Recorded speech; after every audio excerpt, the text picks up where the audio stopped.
Coming up next on 7 News, Bathurst Council's major financial woes to be the focus of a new committee. Molong earmarked to become a home for a major battery farm, why some people aren't happy about the idea. The Park's Elvis Festival deemed a foundation event. Why there's potential for Dubbo to become a dedicated international film hub. And then later at 6:30 in the national news, the PM's election promise, $25 a script for subsidised medicines. Plus, back on the ground in Gaza, Israeli forces stormed the strip. All those stories and more the details coming up in just a couple of minutes. We'll see you next at 6. This is 7 News, the voice of the Central West. Tonight, Mudgee residents shocked to learn of an illegal rehab centre next door. The Winter Festival, the latest victim of Bathurst Council's financial troubles. I'm Daniel Gibson. Later on this news hour, Lily James's killer seen shopping for a murder weapon. Her heartbroken parents speak. The Prime Minister promises cheaper medications. 7 News begins now. Good evening. There is concern tonight about a drug and alcohol rehab centre in Mudgee that's been allegedly operating outside of the law. The centre had its DA rejected by the local council, while police say the home's taken in people on bail and the community has been left in the dark. Once advertised as a luxury home with a pool and tennis court, just 5 minutes from Mudgee CBD, locals had no idea it had housed people on bail. And this is not Mudgee. This is not what we're about. We're about hospitality. We're about come to Mudgee and have a great time. Hamish Southwell, 7 News. A major festival's been cancelled as Bathurst Council faces financial turmoil.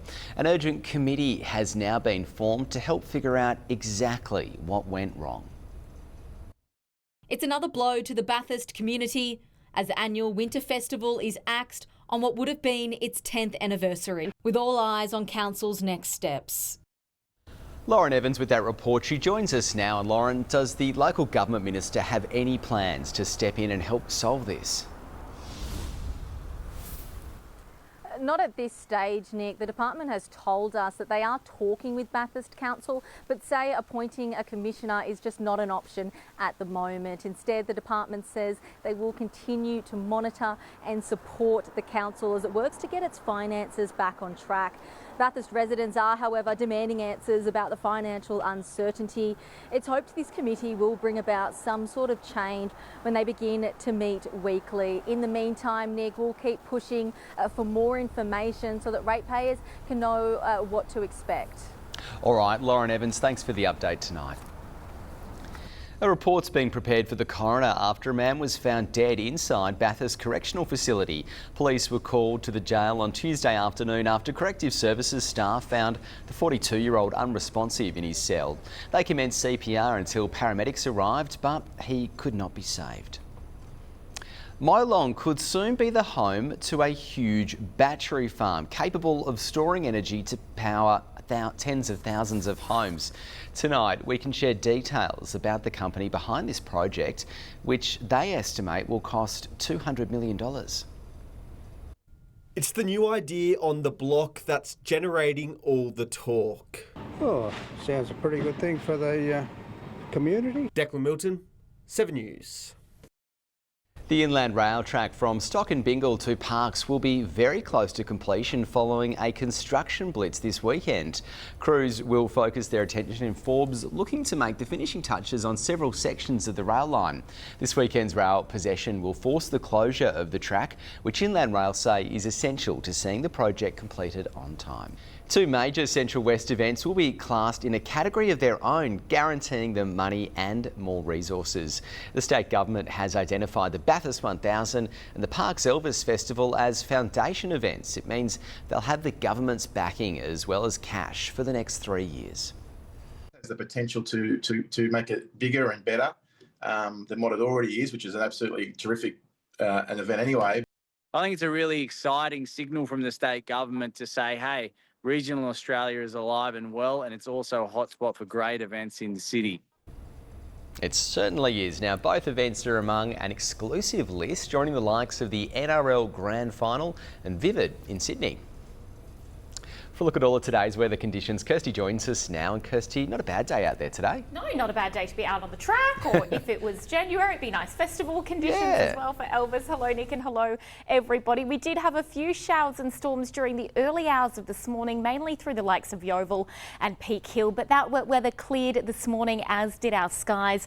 A little bit of scattered cloud, but overall it was quite a nice and sunny day. Bathurst reached 30, so still warm, 34 degrees in Forbes for our maximum. And accompanying these mild temperatures, we also had quite mild winds across the region, them shifting northeasterly across the day. Trangie, 34 our maximum, 34 degrees in Dubbo today as well. Now we are expecting some intermittent showers falling across the region into this evening, possible storms developing into tomorrow as well. I'll have a look at what's in store for our Friday forecast a little later on in the bulletin. Love the Friday forecast, Kirstie. Yes. We'll see you soon. Up next in 7 News, Cowra's International Festival of Understanding is ready to unite, and Dubbo being spruiked as the place to bring overseas film production to the bush. And a little later on this news hour, the final day of the Lily James inquest. You'll hear her parents speak out. Also tonight, all the drama of a police chase through backyards caught on camera. And a UN worker killed as Israel launches a ground offensive in Gaza. Hamas slams the attack. Excitement is building as Cowra's International Festival of Understanding is set to kick off tomorrow. Some have already jumped on board, with shopfronts embracing this year's host nation, which is India. The festival was born from the town story with Japan in World War II, when 231 soldiers were massacred at the nearby POW camp. Deputy Mayor Nikki Kiss says it's a celebration of the reconciliation efforts since then. Free event, something for everybody, food stalls, activities, workshops, you name it. Just a day for the family, and doesn't cost you anything. Saturday's street parade will be one you won't want to miss, as events start from Friday. Dubbo will soon become the only non-capital city in the country to host a unique international film festival. It's all part of a plan to bring overseas productions to the bush as calls grow louder to turn the city into a dedicated film hub. From the Dubbo filmmakers set Shot 24, scene 3, take 2. To targeting international screens, come June, Dubbo will become the only non-capital city to host this year's National Indian Film Festival. Coming up next in sport, Lily Bone makes her presence felt in the Brumbies Super W squad, and ultimate frisbee players to let the discs fly in the Sheep Station Classic. The Central West Ultimate Frisbee players are set to do battle in a sport growing in popularity. Discs will fly this weekend in the 4th instalment of the Sheep Station Classic. Frisbees are set to fly. It's one of those sports that's easy to pick up, but still, like 20 years into it, you're still learning things about the game. Tamara McGregor, 7 News. Punters have been left dumbfounded after a favourite was narrowly beaten by a highly unlikely winner in Bathurst harness racing overnight. In race 4, Open the Gates led the pack by at least 3 metres and controlled the group. Atworthy Rocker worked to catch the favourite with just under 500 metres to go.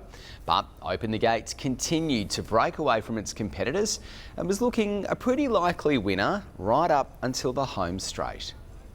It is almost Friday, and that means in a couple of moments Kirstie's back and she's got your Friday and weekend weather forecast.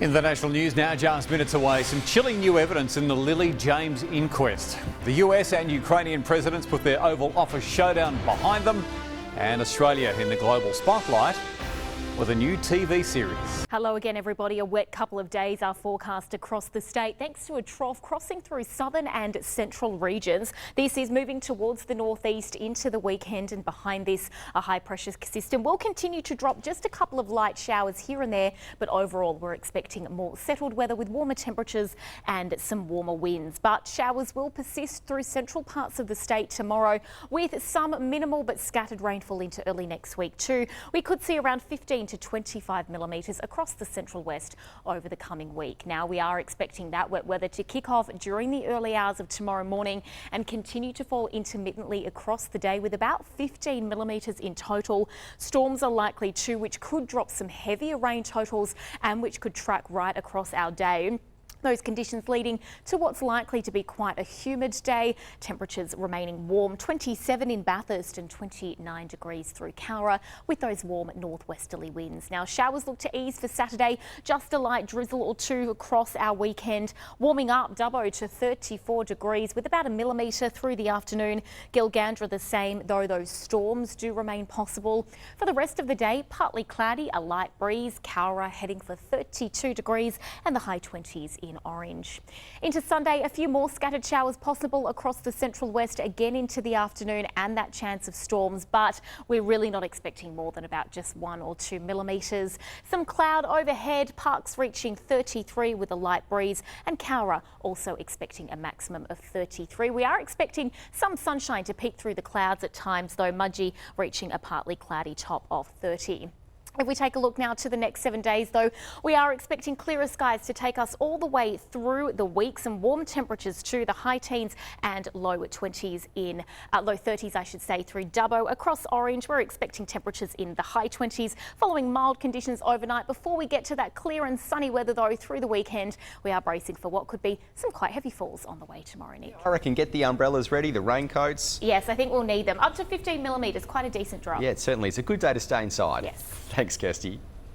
Well, that is your local news for tonight. I'm Nick Hose. Thanks for your company. Up next, Dan has your latest national news. Enjoy the rest of your Thursday evening. Kirstie and I are back on Friday. We'll see you at 6.